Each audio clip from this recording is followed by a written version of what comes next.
Happy Republic day. 76 సంవత్సరాలు రాజ్యాంగం implementation అయ్యి అంబేద్కర్ గారు రచించిన రాజ్యాంగం స్టిల్ ఇప్పటికీ 76 సంవత్సరాల తర్వాత కూడా చట్టాలు కేవలం అధికారంలో ఉన్న వాళ్ళకి మాత్రమే చుట్టాలుగా, పేదవాడికి లేకుంటే వాటి మీద ఉన్న వారికి ఇంకా దూరంగానే ఉంది. So pity of that. ఎక్కడైతే ఈ రాజ్యాంగం అందరికీ కూడా అసమానతలు లేకుండా ఉంటుందని చెప్పేసి ఆ రోజు ఒక మంచి ఉద్దేశంతో మేధావులందరూ కలిసి తయారు చేసినారు. అది ఇంకా ఇప్పటికీ రాలేదని చెప్పేసి నా ఫీలింగ్. అంటే నేను ఎవరి రిపబ్లిక్ డేకి చెప్తున్నా ప్రతిసారి కూడా ఇదే చెప్తూ ఉంటాను, వెదర్ మేము గవర్నమెంట్లో ఉన్నా లేకున్నా కానీ. ఎందుకంటే మూల స్తంభాలైన వ్యవస్థలో ఉన్న అన్నీ కూడా ఎగ్జిక్యూటివ్ బాడీ కావచ్చు, కాన్స్టిట్యూషన్ కావచ్చు, మీడియా కావచ్చు, జ్యుడిషియరీ కావచ్చు, ఆల్ గాట్ కరప్టెడ్. అన్నీ కరప్టెడ్ అయినాయి అనేది ఐ స్ట్రాంగ్లీ బిలీవ్. సో చాలామందికి కూడా తెలుసు కానీ మాట్లాడలేని సమాజం అన్నమాట. కేవలం ఎప్పుడు రాజకీయ నాయకులకు మాత్రమే పనికి మాలోళ్ళని చెప్పేసి ఆపాదిస్తూ ఉంటారు. సో సిస్టంలో అందరూ అలాంటి వాళ్ళే అనేది నేను నమ్ముతాను. సో కాబట్టి ఈ సిస్టమ్ అంతగా నడిచిపోతుంది. సో ఒకడు మంచోడు అయ్యి ఇద్దరు చెడ్డోడు అంటే ఇప్పుడు దీంట్లో గురించి బయటకు వచ్చిందనమాట. సో అలాంటి ఒక వ్యవస్థలో కేవలం ఎప్పుడు కూడా అధికారమే పరమావిధిగా దానికోసం ఏమైనా చెప్పుకుంటూ ఏ విధంగా అయినా బతికి బయటపడడానికి మనం ఈరోజు ఆ చట్టాలను మనకు అనుకూలంగా మార్చుకొని మనం పనిచేస్తున్న సందర్భం. So happy Republic day. ఇప్పటికైనా భవిష్యత్తుకైనా సరే, ఈ తరం కాకపోయినా వచ్చే తరానికైనా సరే ప్రపంచంలో ఒక అగ్ర రాజ్యాలకు, ఎందుకంటే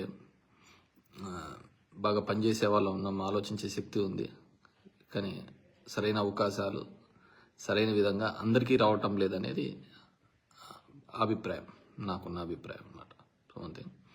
అండ్ అదేవిధంగా నిన్న 75 సంవత్సరాల ఓటర్ ఎలక్షన్ కమిషన్ ఏర్పడిన దానికి కూడా నిన్న ఓటర్ డే జరగదు. సో నేను ఇంతకుముందు చెప్పిన విధంగానే వ్యవస్థ నాకే ఒక బూత్గా తయారవుతున్న దాంట్లో ఎలక్షన్ కమిషన్ అనేది కూడా అంతే బూత్గా తయారైంది. ఎప్పుడో టిఎన్ శేషన్ గారు ఉన్నప్పుడు చూసినట్టున్నాం, ఒక ఎలక్షన్ కమిషన్కి ఒక పేరు తెచ్చినది. ఒక అరే ఎలక్షన్ కమిషన్కి ఇన్ని పవర్స్ ఉంటాయా అని చెప్పేసి అని. లేకుంటే అంతకుముందు వరకు రిగ్గింగ్లు ఆ ఊర్లో అవి చేసుకుంటూనే కాలం గడుపుతున్న సమయం తర్వాతనే కదా ఒక ప్రాపర్గా వచ్చినది. కానీ ఆ రోజు రిగ్గింగ్ అనేది పేపర్ బ్యాలెట్ల మీద చేస్తూ ఉండేవాళ్ళు. ఈరోజు ఆ రిగ్గింగ్ అనేది ఈవీఎంస్ మీద ఎవరికి ఎట్లా కావాలో అలా జరుగుతుందనేది I still believe in that. నేను పూర్తిగా దాని మీద విశ్వసిస్తాను, ఈవీఎంస్ మీద. ఎందుకంటే పెద్ద పెద్ద టెక్నికల్గా సౌండ్ ఉన్న కంట్రీస్లలో లేనిది మన దేశంలో. అండ్ అలాంటి వాళ్ళు కూడా చెప్తున్నది, ఇలాన్ మస్క్ కావచ్చు, మిగతా వాళ్ళు కానీ చెప్తున్నది, ఈవీఎం కెన్ బి ట్యాంపర్డ్, ఏది ఎనీథింగ్ కెన్ బి కాంప్రమైజ్డ్. నీ ఫోన్ అవుతోంది, అన్నీ కూడా కాంప్రమైజ్ అయ్యే సందర్భంలో మనం ఉన్నామన్నమాట. సో ఎలక్షనే నేను అనుకున్న ఈ భారతదేశంలో ఇప్పుడున్న దాంట్లో నేను గెలిచినా ఓడినా ఇంకోటైనా కానీ ఈవీఎంల మీద జరిగేంత వరకు అది ఒక బూత్గానే నేను అనుకోవాలా. అండ్ ఒకవేళ అది లేకపోయినా కానీ ప్రజల యొక్క ఆలోచన విధానాన్ని, ప్రజల యొక్క అవసరాలను మనం ఏదో ఒక హామీలు ఇస్తూ తర్వాత మనల్ని అడిగేవాడు ఉండాలే అని చెప్పేసి దాన్ని విస్మరిస్తూ ప్రజలు మోసపోయేంత కాలం కూడా పార్టీల మనుగడ ఉంటుంది. పేదవాడిలాగా ఉంటాడు, డబ్బున్నోడు డబ్బుగా ఎదిగిపోతాడు. ఇప్పుడు చూడండి, మనకు ఒక రైతుకు గిట్టుబాటు ధర లేకుంటే ఎంతమంది వచ్చి అడుగుతూ ఉంటారు. అదే సినిమా టికెట్లు ఆ ప్రొడ్యూసర్కు, ఆ హీరోకు నష్టం వస్తూ ఉంటే మొత్తం ఫ్యాన్స్ అంతా గగ్గిలో కొట్టుకుంటా ఉంటాం. అదే ఫ్యాను వాళ్ళ ఇంట్లో పండించిన పంటకు గిట్టుబాటు ధర లేకుంటే అది లేదనమాట. దీని మీదే మనం పడుతూ ఉంటాం అనమాట. So this is how the beauty of democracy. So ఆ విధంగా ఉంది, మనం ఆ విధంగానే భరిస్తున్నాం, బతుకుతున్నాం. అదే నా విషయంలో కాదు, నేను గవర్నమెంట్లో ఉన్నప్పుడు కూడా చెప్పిన వాడిని. సో ఈరోజు అండ్ అదేవిధంగా నిన్న పద్మశ్రీ పద్మవిభూషణ్ వచ్చిన వాళ్ళందరికీ కూడా ధన్యవాదాలు. దీంట్లో నాకు అన్నిటికంటే ఏంటంటే మందకృష్ణ మాదిగకు వచ్చిన దానికి, బికాజ్ ఆ అసమానతలు ఉన్న రోజులలో, ఆ విధంగా ఉన్న కాలంలో కూడా ఏ రోజైతే దూరంగా పెడుతున్న ఆ సందర్భాల్లో తన ఇంటి పేరుగా మార్చుకొని, మందకృష్ణ మాదిగా అని మార్చుకొని దాన్ని క్యారీ చేస్తూ వచ్చినాడు. 30 years క్యారీ చేస్తున్నాడు. It's not that easy. ఎందుకంటే ఆ రోజున్న సందర్భం అలాంటిది. I really appreciate. నాకు పెద్దగా పరిచయం లేకపోయినప్పటికీ కూడా నేను అనుకునేవాడిని. సో హీ క్యారీడ్, ఆ విధంగా క్యారీ చేసుకుని వచ్చినాడు. ఇప్పుడు సరే, సుప్రీంకోర్టు డెసిషన్ అది పొలిటికల్గా ఏ విధంగా ఉంది ఏంది అనేది తర్వాత విషయం, కానీ స్టిల్ ఐ బిలీవ్ దట్ అనమాట. అండ్ రెండోది, అండ్ ఎలక్ట్రోల్స్ గురించి చెప్పాను. రిగ్గింగ్ ఆ రోజు పేపర్ బ్యాలెట్ల మీద జరుగుతుంటే ఇప్పుడు ఇవి. సో నేనేం జరగలేదని కదా, నేను కూడా ఎప్పుడు చెప్పేవాడిని. మా నాన్న వాళ్ళు కూడా 94లో రిగ్గింగ్ చేసినారు, అప్పుడు ఓడిపోయినారు. తర్వాత 99లో కూడా చేశారు, గెలిచారని కూడా నేను చెప్పిన సందర్భాలు ఉన్నాయి. సో దాంట్లో మనం దాచిపెట్టుకునేది ఏంది లేదు. సో చాలామంది కూడా అదే విధంగా చేసి గెలిచిన వాళ్ళే అనమాట. అదేవిధంగా ఇంతకుముందు కూడా చెప్తుంటే, దేశంలో GST రూపంలో వసూలు అవుతున్న డబ్బులలో చాలా మటుకు కూడా ఏదో ఒక 100 కంపెనీలకు డబ్బులన్నీ పోతున్న సందర్భమే చూసామే తప్ప ఎక్కడే కానీ ఇది చేసిన సందర్భం చూడలేదు. పేదవాళ్లకు కానీ రైతులకు కానీ మంచి జరుగుతున్న సందర్భం కానీ చూడలేదు. And coming to the Vijayasai Reddy గారి అంశానికి వస్తే, డెఫినెట్గా ఆయన జగన్ రెడ్డి గారికి, వైఎస్ఆర్ కాంగ్రెస్ పార్టీకి మొదటి నుంచి కూడా ఉన్నప్పుడు విధేయులు. కానీ మాకు తెలిసినది ఎంతవరకు, వైఎస్ఆర్ కాంగ్రెస్ పార్టీ వచ్చిన తర్వాత, ఆయన జైల్లో పెట్టిన తర్వాత, జగన్మోహన్ రెడ్డితో ఉన్న తర్వాత ఒక నమ్మకమైన వ్యక్తిగానే అతన్ని సేల్ కావడం జరిగింది. అదేవిధంగా రాజ్యసభ ఇవ్వడము, ఢిల్లీలో కూడా ఆయన ఉండడము, ఢిల్లీకి జగన్మోహన్ రెడ్డి గారి అఫైర్స్ చూడడం జరిగింది. కానీ గవర్నమెంట్ వచ్చిన తర్వాత వైజాగ్, ఉత్తరాంధ్రకి ఆయన ఇన్ఛార్జ్గా ఉండడం, సమ్ నెగిటివ్ పార్ట్స్ కూడా ఉన్నాయి.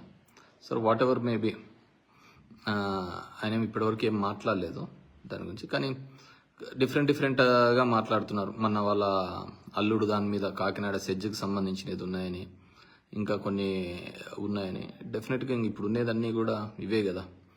ఒక ఈడీతోనే సిబిఐ, ఈడీ ఈ వ్యవస్థలే కదా ఎవరినైనా కానీ ఎనీ గవర్నమెంట్ని కూడా బెండ్ చేస్తున్నాయి ముఖ్యమంత్రులు. దాంట్లో విజయసాయి రెడ్డి పెద్ద అతీతుడు కాదని నేను అనుకుంటున్నాను. సో ఆయన లేదు అనుకున్నా కానీ దీనికోసమే ఉన్నాడనేది ప్రతి ఒక్కరికి తెలిసిన విషయం. లేకుంటే దెర్ ఇస్ నో ఇష్యూ. ఏం రాజకీయం చేయలేని పరిస్థితి, ఇప్పుడు చెప్పలేని పరిస్థితి అంటే ఆయనకేముంది. So is very much comfortable. So చాలా చెప్తున్నారు, కానీ మనకు తెలియక, సరే వ్యవసాయం చేసుకోవడానికి వెళ్తున్న అతని వ్యక్తికి మనం ఎందుకు మళ్ళీ మాట్లాడాలి. సరే చూద్దాం, మళ్ళీ ఆయన మాట్లాడితే ఆయన గురించి మాట్లాడను.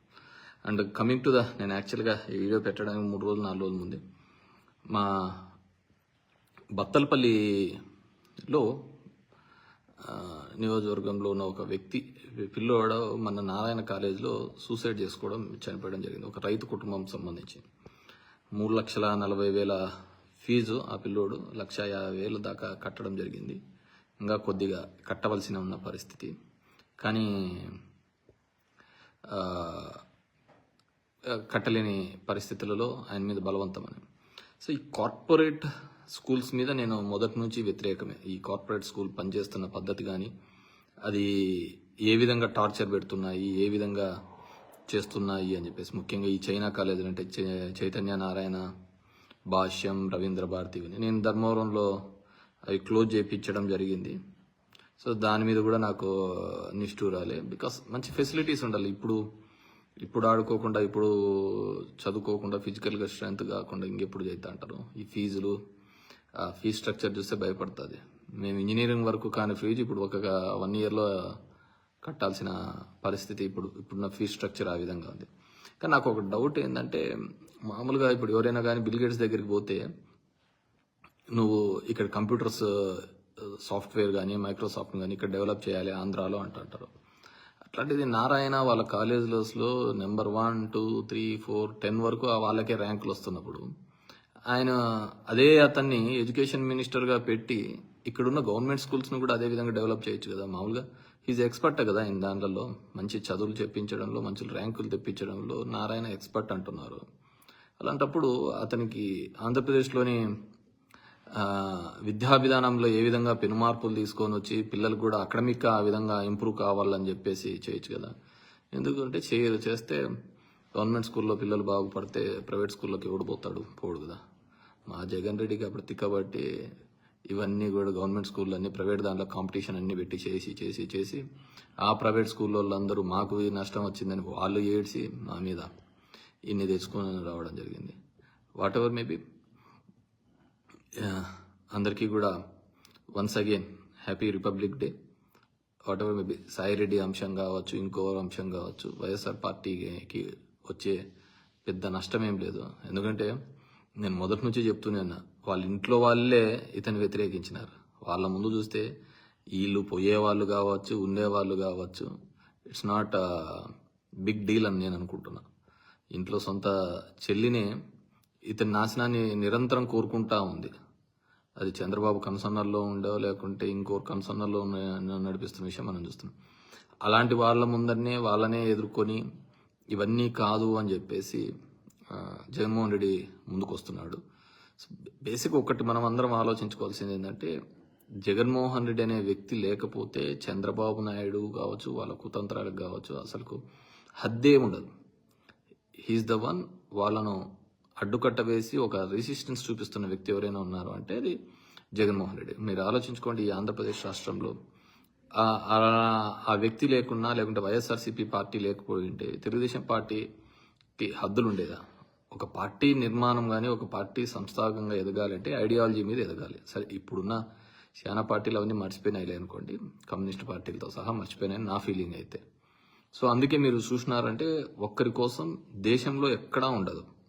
ఒక్క మన ఆంధ్రప్రదేశ్ రాష్ట్రంలోనే ఒక్క జగన్మోహన్ రెడ్డిని ఎదుర్కోవడానికి సిపిఐ, సిపిఎం, కమ్యూనిస్టు సోదరులతో పాటు అదేవిధంగా జనసేన, టీడీపీ, బీజేపీ, దేశంలో రాహుల్ గాంధీ, మోడీ కొట్లాడుకుంటున్నా కానీ మన ఆంధ్రప్రదేశ్లో మాత్రం వాళ్ళిద్దరు కలిసినారు. అన్ని పార్టీలు ఒకరు సైడ్ ఏకమైనారు అంటే దట్స్ నథింగ్ బట్ ఇక్కడ అంత బలమైన నాయకుడు ఉన్నాడు, బలమైన నాయకత్వం ఉంది కాబట్టి అంతమంది ఏకమైనారు. డెఫినెట్గా వి విల్ మళ్ళీ గెట్ బ్యాక్ అవుతామని నేను పూర్తిగా నమ్ముతున్నాను, విశ్వసిస్తున్నాను. సరే, ఇంకా పార్టీలు మారేవాళ్ళు లేకుంటే ఉండేవాళ్ళు ఈ ఐడియాలజీ వాళ్ళకు, నా ఐడియాలజీ వైఎస్ఆర్ కాంగ్రెస్తో, వైఎస్ఆర్ కుటుంబంతో కలిసి ఉంది కాబట్టి నేను ఈ విధంగానే సేల్ అవుతున్నాను.